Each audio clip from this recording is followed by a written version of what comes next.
Včeraj je najverjetnejši bodoči mandatar napovedal svoj prvi ukrep, ki je več ali manj negativen, in sicer, da bi snemajo to misel kot vzor ostalim državljanom v prihajajoči nekakšne napovedujoče se globalne finančne krize, da bi tudi bodoči poslanci imeli zmanjšan prejemanje posebnega dohodka iz enega leta na pol leta. Kakšno bo vaše mnenje tega? No, zdaj, kako je to mislil, ne vem, jaz sem prepričan, da vsaj kar se mene tiče, bi bilo celo bolje, če bi bil obravnavan kot vsi državljani, ki postanejo tehnološki višek, se pravi 16 mesecev pri teh letih, bi že imel potem možnost biti na borzi dela z nekim povprečjem zadnjih 3 mesecev, tako da niti ne vem, če ni to bolj ugodna varianta, kot pa eno leto plača iz naslova poslanca. Ampak kakorkoli že, te zadeve seveda je treba prav gotovo urediti tudi glede na izkušnje. Zdaj je že toliko mandatov za nami v tej demokratični Sloveniji, da se ve, kakšni so problemi, in prav gotovo je to potrebno kakšne analize, kaj se je dogajalo z bivšimi poslanci, z vsemi razni tistimi iz prvega sklica, ki so po večini šli tako ali tako v penzijo in so imeli resnično, recimo, privilegij, če se tako vzame. Treba je tudi pogledati, kako je to urejeno po Evropi. Jaz mislim, da kakšna od teh reči je že narejena in šele potem bi si jaz upal kaj reči. Prej pa zelo težko. Kaj pa drugače, poslanec Gulič, še aktualni, kaj bo počel, ko se 21. nov parlament ne bi bil po sklicu novega parlamenta? Za početi ima marsikaj, jaz bom že še kaj počel.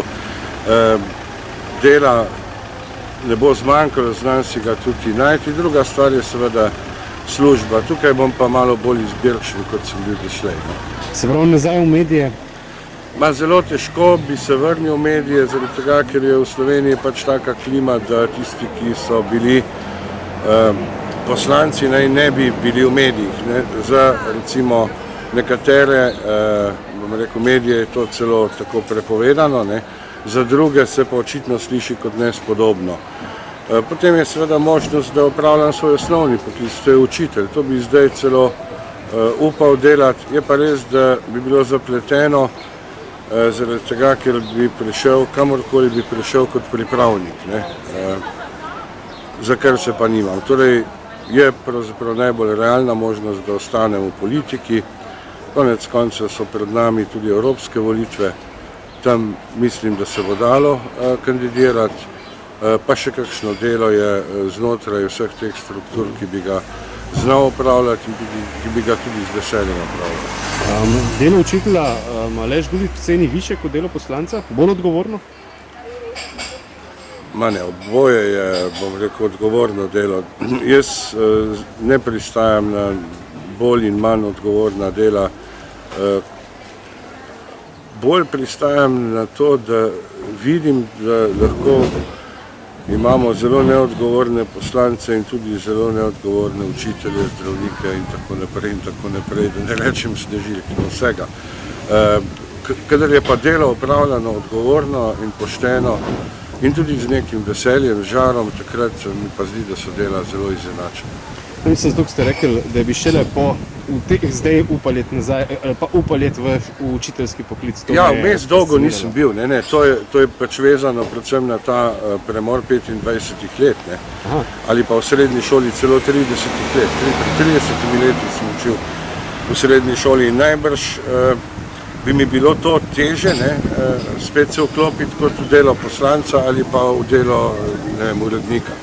Samo zato gre. Zdaj bom tako vprašal, koliko vam je zmanjkalo za samo uvrstitev?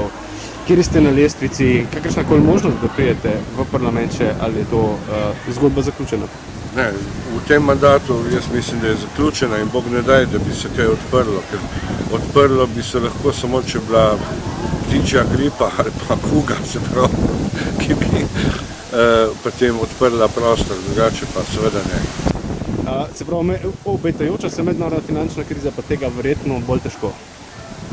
da bi kaj takega omogočila. Jaz mislim, da bodo še raje sedeli za poslanskimi klopi, no? Drugi kolegi. Ker bo verjetno na trgu malo težje najti kakršnokoli. To je zdaj veliko vprašanje. Konec koncev v poslanskih klopeh zdaj imamo pravzaprav ljudi, ki so sicer imeli zaposlitve in še imajo dodatne zaposlitve. Se imamo 3 župane, ne? Potem predsednica je bila tudi profesionalna predsednica v stranki. Edini, ki je v takšnem položaju, ki bi bil v takšnem položaju, kot sem jaz, je en poslanec in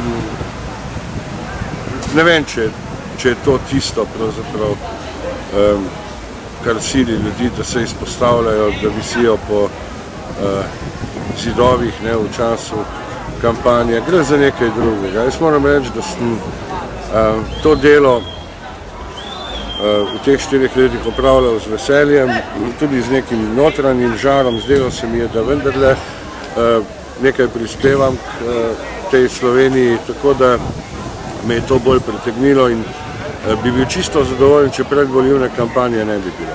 Mogoče bi se potem tudi drugače ocenjevalo kar.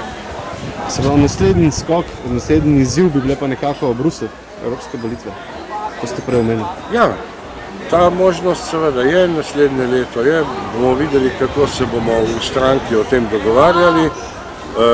Prav gotovo bom znotraj stranke eden tistih, ki bi kandidiral za to. Če se bomo pa tako odločili, to je pa druga stvar. Se pustimo presenetiti prihodnje leto.